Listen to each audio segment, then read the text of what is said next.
Ça vaut le coup, l'émission qui donne du sens à votre épargne. Nouvelle émission sur Boursorama chaque semaine pour vous aider à investir de manière durable et responsable. Aujourd'hui, pour cette première, on va commencer par du basique. On va faire simple avec cette question, l'ISR, mais à quoi ça sert? Bonjour Alain. Bonjour.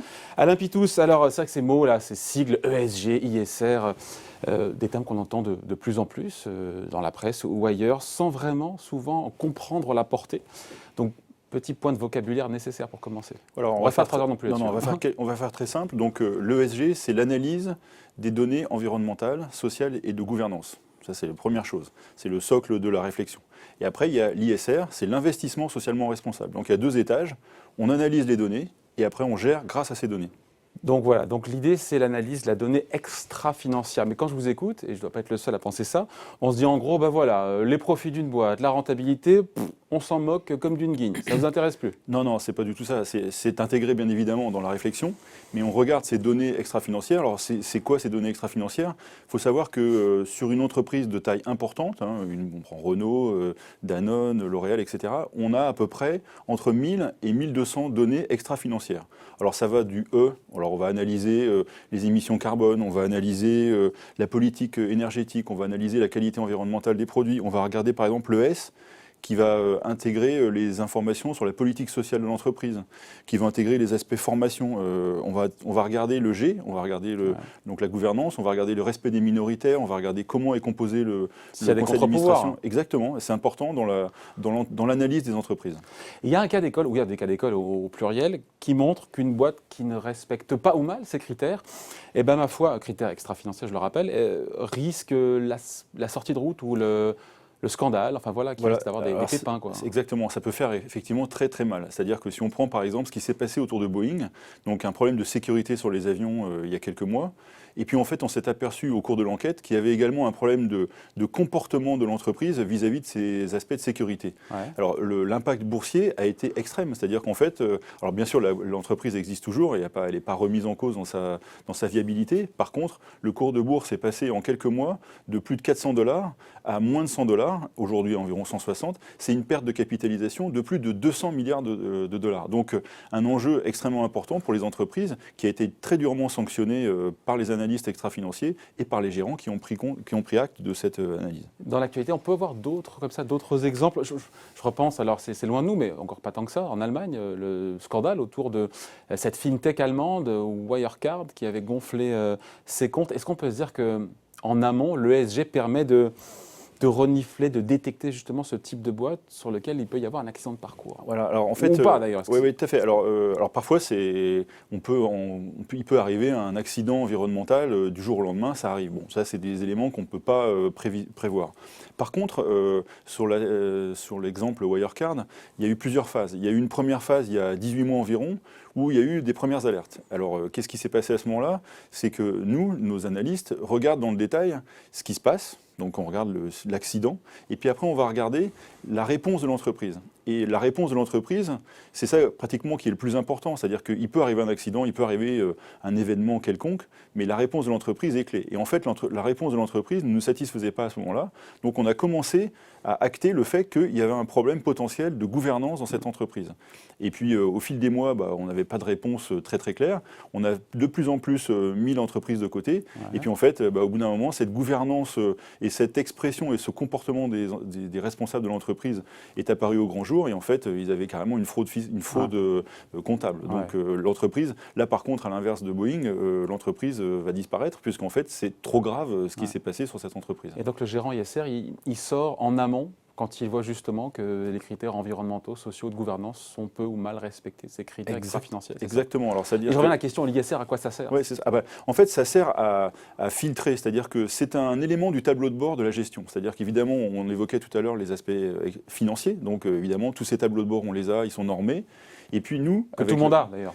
Oui, et puis en plus qui sont en plus complètement normés, et même la communication autour de ces informations est complètement normée. Sur l'analyse extra-financière, il y a encore une marge d'interprétation. On peut interpréter, on peut mettre l'accent sur telle et telle chose. On a des fonds chez OFI qui se concentrent sur le social. On a des fonds qui sont plus liés à la transition énergétique. Vous voyez, on peut faire des focus sur certains axes.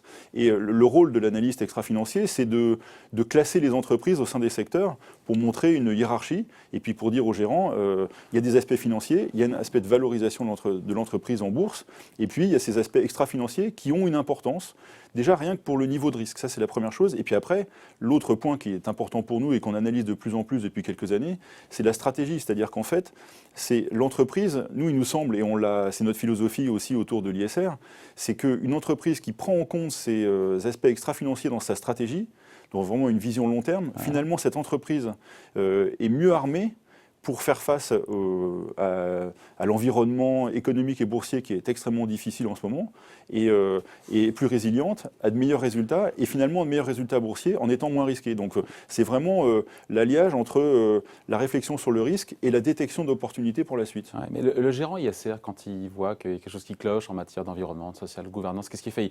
Il vire la ligne de son portefeuille ou il se dit je vais influencer en assemblée générale avec mes droits de vote la stratégie de l'entreprise pour la rendre plus vertueuse dans la durée. Voilà, tout à fait. Donc il y a cette alternative. Ouais, quoi, hein. c'est le point fort, moi je trouve, de la gestion extra-financière, de l'analyse extra-financière, c'est aussi d'analyser les meilleures pratiques et de dire à un émetteur, à une entreprise, vous pouvez améliorer en faisant telle et telle chose. Même si elle est polluante aujourd'hui, parce qu'elle se comportera mieux demain, c'est ça le pari qu'on fait? Oui, c'est ça. Alors, en fait, jusqu'à une certaine limite, c'est-à-dire qu'en fait, il y a une graduation, c'est-à-dire qu'il y a les très très bons, qui sont les modèles, qui sont les leaders de leur secteur, et puis il y a une graduation comme ça, puis on arrive à des entreprises qui ne prennent absolument pas en compte ces aspects-là. Ceux-là sont sortis des portefeuilles. Par contre, il y a des entreprises qui sont entre les deux, qui commencent à se poser... Oui, un petit peu, mais qui commencent à se poser des questions et qui essaient de s'améliorer. Bah, nous, on appelle ça l'engagement, c'est-à-dire qu'on va inciter les entreprises à avoir des meilleures pratiques. Et puis, on va voter. Ça, c'est l'autre point qui est important dans ce qu'on fait autour de la gestion extra-financière. C'est qu'on vote pratiquement systématiquement à toutes les assemblées pour pousser aussi les entreprises à agir. Et effectivement, il y a quelques années, je ne vous cache pas, moi je suis un ancien de ce métier, c'était quelque chose, les préconisations et les votes des minoritaires étaient assez peu pris en compte dans les entreprises.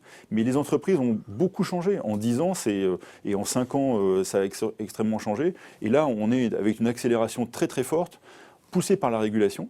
Il y a beaucoup de régulations européennes qui poussent les entreprises à prendre en compte ces aspects-là et à les communiquer, à dire ce qu'ils font.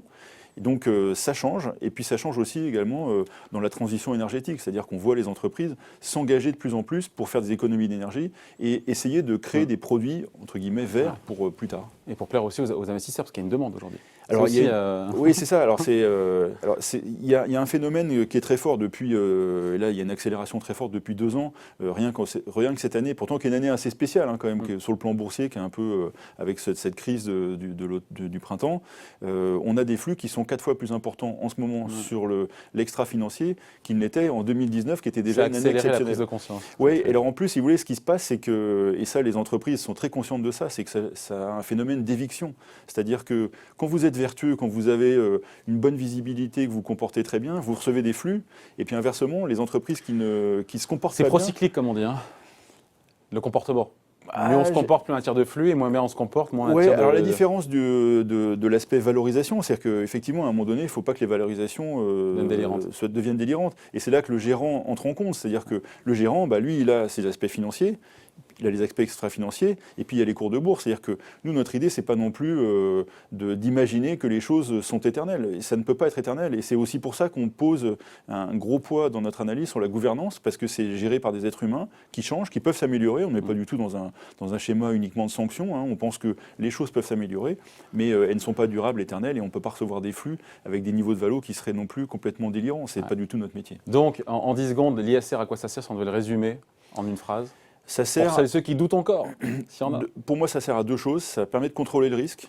C'est une manière de détecter le risque des entreprises et de plus en plus détecter les opportunités à moyen long terme parce que les entreprises se comportent de mieux en mieux et ont une gestion plus durable. Donc il y a les 2 faces d'une même pièce, à la fois le risque mais aussi l'opportunité. Exactement.